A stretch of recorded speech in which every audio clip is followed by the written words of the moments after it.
What's up everyone, I'm Gushy and welcome to the channel. In this video we're going to be going over my Chaos 20 Brrzerker Spore Warden build. This build focuses on max frost damage, keeping up your action skill almost 24/7, is good for both bosses and mobs, and has some crazy survivability. Not only that, all these pieces of gear are really easy to get and have dedicated drops, which I'll be showing to you guys as well. But before we get into the video, if you found this video helpful, please drop a like and check out our Tiny Tina playlist where we have a ton of other builds just like this, guide videos, and a lot more. Alright, so getting straight into it, this build focuses on the class feat for the Brrzerker, where you get to deal bonus frost damage while you're enraged. Now over here it only says bonus frost damage is 10%, but what I slowly realized as I was leveling up is that we can increase this number as we increase our Brrzerker power. If we go to the hero stats, we can see that my Brrzerker power is at 61.9, so while we're enraged we're going to get this boost to all sources of frost damage, which includes our ability, our spells, and most importantly our gun damage. We have a lot of things that increase our gun damage, so stacking that 62% helps in all situations. This is something that I overlooked while leveling up, and once I did increase the Brrzerker power, it made a huge difference. Now there's several ways that we can increase our Brrzerker power. First is through our armor or class mod. Sorry about the icons missing, this is a weird bug that I've been having. But as you can see with this class mod, I get a 34.3 increase to the Brrzerker power. Now I do have a chaotic version, but a regular epic version should work as well. Once you get to Chaos 20, the percent chance of getting chaotic gear dropping goes all the way up to 28%, so you shouldn't have a hard time finding a good epic version towards the late game. Now I also have been experimenting with a couple of legendary class mods as well, but I just didn't find one with good perks, but more importantly the chaotic version has higher stats for the Brrzerker power, which is really the main goal for the class mod. We'll go over the skills that this increases later on in the video,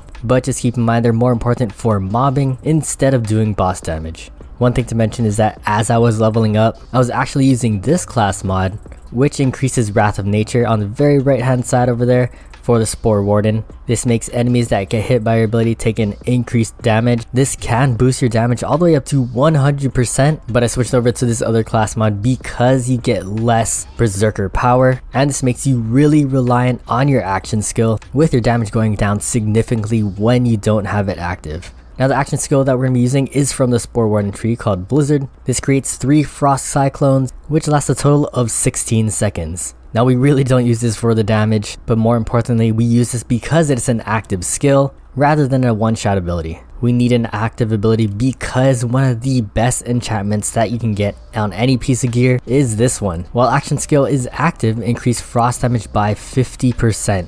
I've seen this come on my shield, my gun, and my melee weapon, and is by far the highest percentage that you can get on any enchantment. While leveling up my gear, I have been rocking this enchantment, but unfortunately my current gear does not have these enchantments, so there is room for this build to be even better. But regardless, even without this enchantment, this build does really well. So honestly, get any enchantments like gun damage and it should work out for you. Next, let's talk about how we can further increase our frost damage. In our skill tree we have Ancestral Frost, which when maxed out will give an increase to 20%.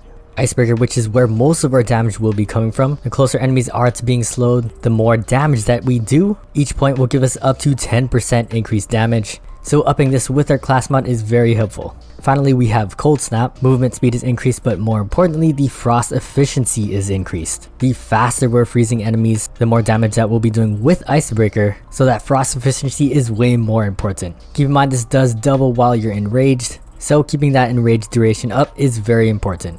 Again, this is boosted by our class mod, so we're getting up to 80% frost efficiency while we're enraged. Now this does give movement speed, but we also have other perks which increase our speed as well. This will help us traverse the map because the closer we are to enemies, the more damage we'll do as well. In the Spore Warden tree, we're also taking Windrunner. This is a kill skill and it will increase our movement speed and fire rate. This stacks twice, so we can essentially double these numbers. Along with that, we're also using the Peg Leg of Mirth. Now this isn't a must-have for the build, but is only really useful for that movement speed. This states that melee attacks increase movement speed by 30% and reload speed for 40%. And I really think it speeds up gameplay, helping you to clear out those chaos chambers a lot faster. I got this in 2 locations, one at Zomboss, which is one of the first bosses in the game. You can find him at Shattergrave Barrow at the Grave Nave Fast Travel. Now if you don't have this legendary weapon, you can honestly use any other one, but the most important part is the ancient skill. This states that melee attacks restore 5% of your action skill cooldown, and this is the primary way that we're going to be keeping Blizzard up, at least for now. I'm still looking out for several pieces of gear which I'll mention later on in the video, which will be even better for getting our action skill back, but until then keep in mind this is very important for the build. Alright, moving on to other damage sources. We have the old ways. This will give us a damage bonus and damage reduction the closer we are to enemies. So again, all that increases to movement speed is really helpful to proc this skill.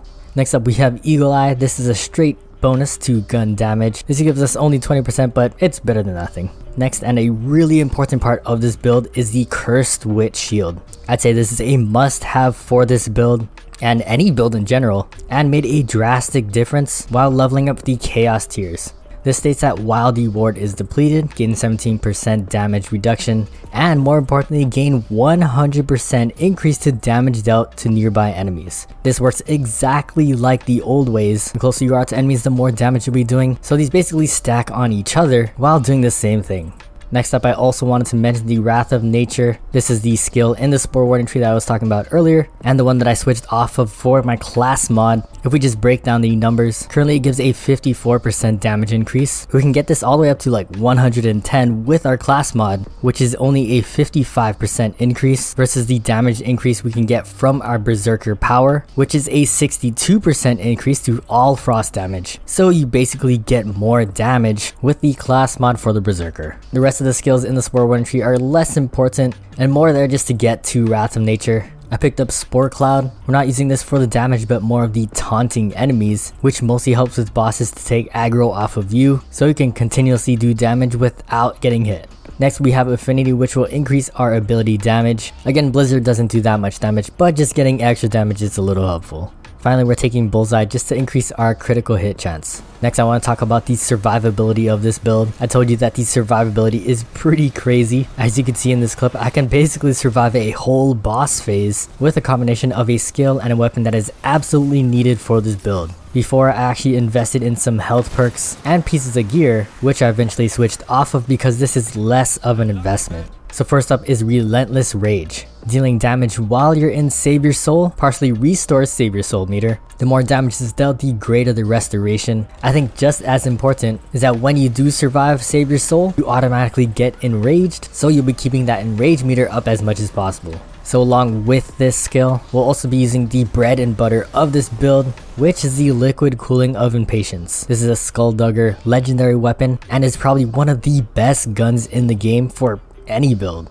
Again, there is a dedicated drop for this weapon. You can find this at the obelisk at the Cracked Mass Cove right over here on the map. Just take the Salty Saunter fast travel, hug the right until you find a waterfall which you can go through, and you'll find the obelisk. Now the one thing about Skulldugger guns in general is that you don't have to reload them, but instead just heat over after a certain period. However, as you can see in this clip, if I am landing critical hits, then the heat meter actually goes down instead of up. This makes it so that if we're hitting crits, we can basically shoot forever until we run out of ammo. This is extremely good for bosses, as we can do constant DPS as long as we're hitting those crits. And in the case when you're in Save Your Soul, again, ideally can keep us alive forever. Now along with Relentless Rage, just in case this doesn't work, we also have Medicinal Mushroom. Again, while you're in Save Your Soul, your mushroom companion will attempt to revive you. This has absolutely no cooldown, so as long as your mushroom is alive, you basically get a free revive. The increased damage dealt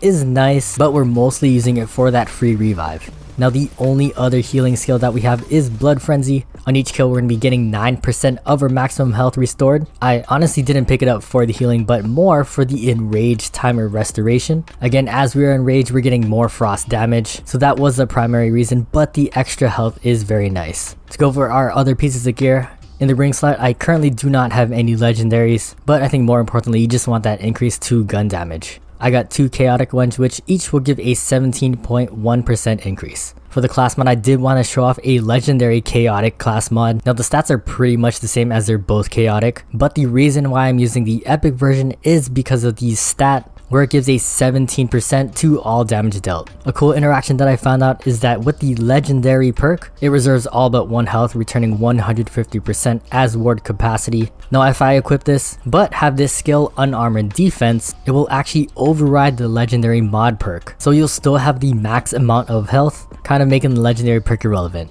But hey, the legendary armor looks way better, so that might be a reason to use it. Now for the amulet slot, I'm just using a rare piece of gear, mostly because it is chaotic and it has both frost damage and berserker power. You absolutely want these 2 stats, but I do want to replace this with a legendary called the Urge of Passion. This states that when you cast a spell, it reduces your remaining action skill cooldown by 20%. With this perk alone, this will really help with our peg leg to keep up our blizzard so we can proc that enchantment, which gives us a 50% increase to frost damage. However, I only have berserker power on this one, and it's really hard to give up that 33% increase to frost damage. Now one thing you could do with the Urge is actually equip a channel cast spell. This actually requires you to hold the spell button to finish the cast, but we can actually proc the Urge by tapping our spell, which will not start the cooldown for our spell, basically instantly restoring our action skill. Now if this is too cheesy for you, I'd actually just recommend using a regular spell which has a really low cooldown and more importantly as many spell charges as possible. I've been using this Jacked Impaling Ice Spike. It does really good damage with a low cooldown, and I think having a frost spell in general makes more use of that increased frost damage.